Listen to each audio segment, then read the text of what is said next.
Welcome to Destructive News, everybody. And this guy should look familiar. We did a story on this earlier in the week. We posted a news story. It was about the teenager that killed his own sister over Wi-Fi access, video games, etc., etc. Let's take a look here. This is this kid's family situation. It looks like he has an older sister that was 20. He has I believe at the time of the attack, she was 18. He has a 13-year-old brother, and then himself, he was 16 at the time. His mom, I mean, you can look at the top right there. That's his mom in the court. She's got the hair hat on. Just this kid's life, I could imagine, was very similar to mine in a sense, where he was this kid who didn't really have much as far as coping mechanisms or an explanation as to why his life was set up the way it was set up.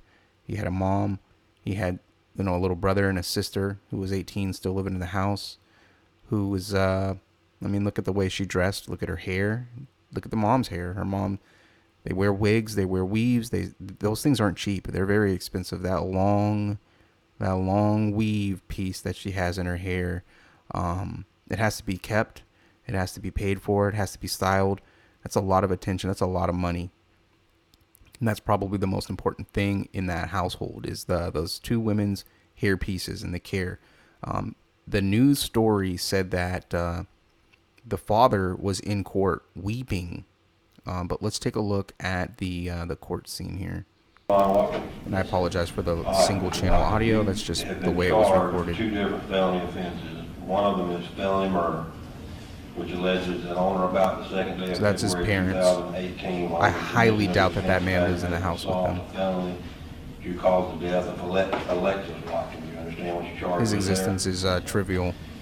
The other warrant charges you with aggravated assault. I have that shirt. Strangulation of Alexis Watkins. He's just sitting there with his head down, and she's actually going to speak. Is my son in charge of felony murder? Because what the allegation is that she was killed. So the mom asked the judge, "Why is my son being charged with felony murder?" This is the worst place to learn about the law is when you're in the courtroom. He's being charged because in the commission of another felony, which was the aggravated assault, putting someone in a headlock is aggravated assault. If someone dies during the commission of another felony, you get charged with an elevated charge when it comes to their death.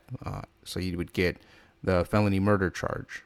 During the commission of a felony offense, that being aggravated assault, that's what it's felony murder. On a personal level, I can't give you any advice because I've never been there and don't want to be.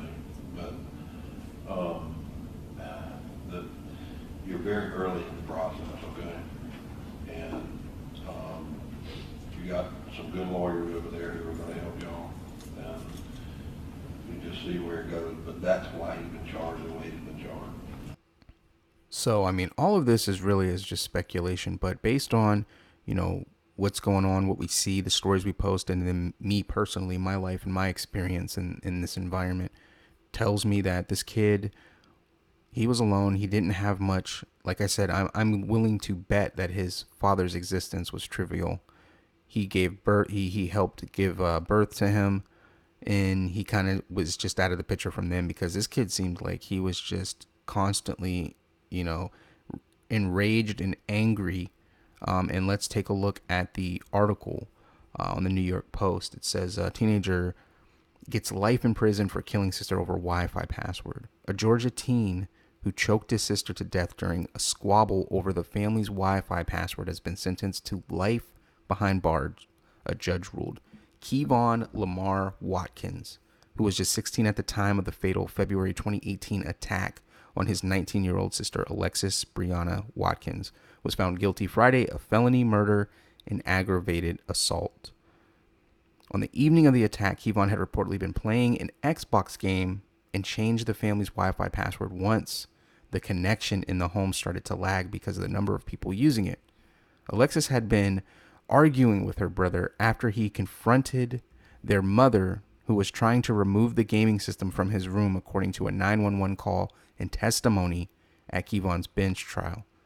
During the proceedings, Bibb County Superior Judge Verda Colvin explained that she found Kevon guilty of murder instead of voluntary manslaughter because his 13-year-old brother had tried to stop him from choking their sister. Even under the best estimation, by the time a sheriff's deputy got there, it had been at least 11 minutes that the defendant had been choking his sister, Colvin said, according to the local paper. In those 10 minutes, she said, she had to have stopped moving. Perhaps that wasn't noticed by the defendant because he was still angry. Alexis was pronounced dead of asphyxiation earlier the next morning at the local hospital. Kevon sobbed as the judge handed down his sentence, and his only intelligible word were, "I'm sorry." "I think everyone understands," Colvin said, including this court. The teen had previously told an investigator that he and his sister argued nearly every day. Colvin argued that Kevon should have been given tools to cope with his anger. In this household, chaos was empowered, the judge said. In this household, the ability to ignore and follow corrective discipline was empowered. Colvin called her decision the most difficult thing I've had to do since I took the bench in April of 2014, according to the Telegraph. So, let's take a look. This guy, 16 years old, he commits a crime because he's in a screwed up environment. He has no tools. He has no support. I imagine that everything was his fault. Everyone was against him, not only because he was his dad's son, but he lived in the traditional black household, which is just a bunch of women and kids. You got two adult women living in a household with a 16-year-old. They're all on the Wi-Fi. He's trying to game. They're probably picking at him, messing with him. He's probably trying to play Madden, and she's like, "Oh, okay, you're playing Madden. I'm gonna mess with you. I'm gonna start downloading movies and streaming YouTube just to mess with you." Again, none of this stuff is in the paper or in the documents, but I'm just basing this based off the life that I had, and this is what I dealt with. I had sisters, I had female cousins that just picked with me, messed with me, did stuff like that, and I imagine it was the same thing for him. I raged. I got upset. I did things that it went to violence, definitely did, because I just had enough of being abused and picked on by these girls, and my mom would allow it, just like I'm sure that this guy's mom allowed it. And they tell him, "Hey, he's changed the Wi-Fi password," and then she's yelling and fussing, "Go get his Xbox." And I guess they tried to take the Xbox out of his room, and I imagine he just got super frustrated and he blamed her. And he just latched on and just choked her until the police got there, is what I believe happened. Yeah, it's wrong. But it's also wrong to just terrorize and torture black male children. Because at 16, he's a child, just like you guys always say. He's a child. So you got two adult women picking on a 16-year-old. Where's his dad? Where's his salvation? She's dead, but he gets to spend the rest of his life in jail. And then now what? Now what for the 13-year-old boy? What's his life going to be like? I'm just saying, you can feel bad about it. You can talk, about our feelings and the way we tell the story, but this is life for so many kids, black male children across this country. They're literally prisoners inside of their own homes.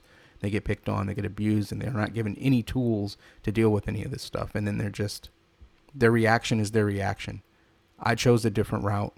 I kept my anger in. I decided that I had a life to live. And then down the road, after I got out of that bad situation, that I would have a life to live. And I'm glad that I made the decision to just try my best to ignore them, ignore the things they said, and just not to make too many waves until I was able to get out on my own. And that's my advice to you. If you can deal with it, deal with it. Eat all the shit that you can while you have to. But once you get out, you're gone, man. You don't have to worry about them anymore. You can move on with your life, and you don't have to listen to them or communicate with them in any way. But if you let that anger take over you, you can wind up like Kevon, in jail for life. Let us know what you think in the comment section. Like the video, share it, and we'll see you on the next one.